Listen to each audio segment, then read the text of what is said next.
Good evening. Thank you for joining us. I'm Pat Paris. We begin with a Pima County constable attacked while serving an eviction notice. That's according to Pima County officials. KGUN 9 is on the scene. Hi, Pat. I'm at the Saguaro Villas apartment complex where TPD has been in a standoff for the past 8 hours. And though we don't have a great view from where we are at these police lines, we can hear what's going on. Over the past few hours, I've heard a few different flashbangs and police asking the suspect to come out of the apartment.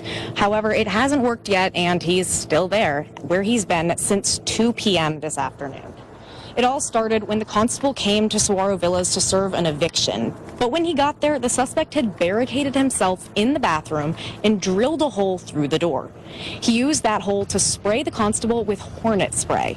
Police were called in and later joined by SWAT and hostage negotiation teams.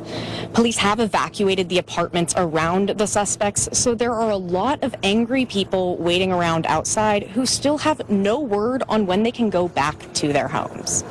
Now, of course, this is still a developing story, and we will continue to update you on air and online at KGUN 9. Reporting from near Broadway and Pantano, Alex Dowd for KGUN 9. A 33-year-old woman is charged with 5 counts of manslaughter. Investigators say she was driving a car that hit an SUV at high speed. The SUV caught fire and everyone inside the SUV died. The wreck happened west of Tucson at Ajo and San Joaquin on Monday. A DPS sergeant who was on the side of the road doing a different traffic stop says he saw Maylin Pavolka speeding by him and run a red light at maybe 85 miles per hour in a 55 zone. Sean Guffroy says the SUV was right in front of him when it was hit. He says he got Pavolka out of her car, then joined with a group of people trying to rescue the people inside the burning SUV. And whenever I reached on the inside, it was too really hot. It was too hot. The door handles were melted. The whole side of the frame of the car on the inside was melted. Now, DPS says while being treated at Banner UMC, Pavolka told investigators she's been diagnosed with a mental health disorder but did not believe the diagnosis, so wasn't taking any meds. She is in the Pima County Jail now on a $1 million bond. Political advertising is most effective with undecided voters. That's according to an assistant professor of marketing with the University of Arizona. This election cycle, both the Trump and Harris campaigns have used and seen untraditional ways of advertising. KGUN 9's Andrew Christensen is on the South Side with more. Well, each presidential campaign has used unique ways of marketing themselves. And an example of that is this Vota Juntos con Kamala mural on the South Side. Meanwhile, at Real Donald Trump's TikTok account has gotten millions of views on each video. I like to represent the Sonoran Desert and the Mexican and American culture. Ignacio Garcia painted this South Side mural. Something that just kind of gravitates to people. And it has a unique way to connect. The Arizona Harris Walls campaign and Garcia are hoping the mural connects with Latino voters. It's a tactic they used in 2020. Build that relationship with the working class. The mural is on Yossi's Creations and Flower Shop, owned by Leticia Dominguez.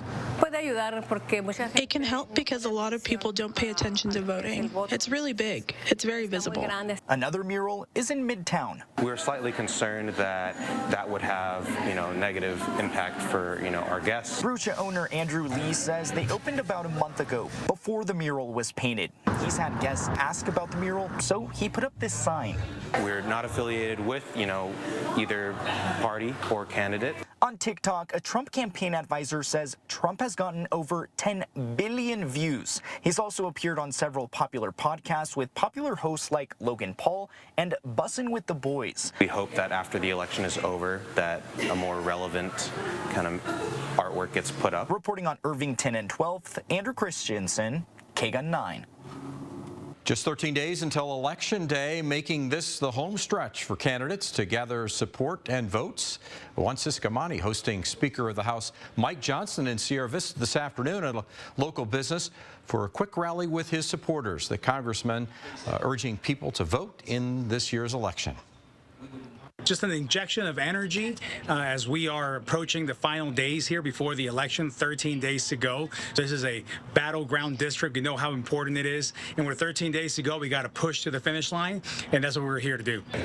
Both parties are encouraging voter turnout because of how close the election is projected to be in Arizona. Last week, former President Barack Obama in Tucson campaigning on behalf of the Vice President Kamala Harris. Today, it was former President Bill Clinton up in Phoenix. Clinton speaking to a room of black community leaders as black voters are a key demographic for Democrats. And for Harris, she's lost support specifically with young black men, according to polls, while former President Donald Trump is making inroads. Clinton talking about how Harris's opportunity agenda and her plans for the economy and tackling price gouging should help. If you look at the price gouging proposal, the housing proposal, and the energy policy, and Trump's lack of anything to compare with price gouging, any kind of energy housing policy, and to make the energy problem actually worse, this is not an easy, a hard problem. The choice is clear. Earlier this month, Harris releasing a plan to empower black men, which includes forgiving business loans, creating more apprenticeships, and increasing sickle cell and other disease research. By the way, former President Donald Trump will hold a rally tomorrow in Tempe. And the heat goes on, Kyler. Record heat again today. Yeah, it sure does. Look at this. 99 degrees is where we topped out this afternoon at the Tucson International Airport, and that erases the old record high for today's date. That was 96 degrees back in 2017. We got off to a pretty warm start for this time of the year. 60 degrees. Averages are 84 and 56. High temperatures in our neighborhoods throughout the Tucson metro area today.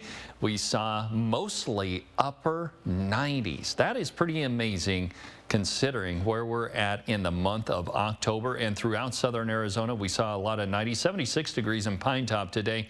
And overnight tonight, another pleasant night. Temperatures dropping into the lower 60s under mostly clear skies. We'll still have some record heat in the forecast, but we also have another cold front headed our way. We'll give you all the details coming up. Food trucks, live music, dancing,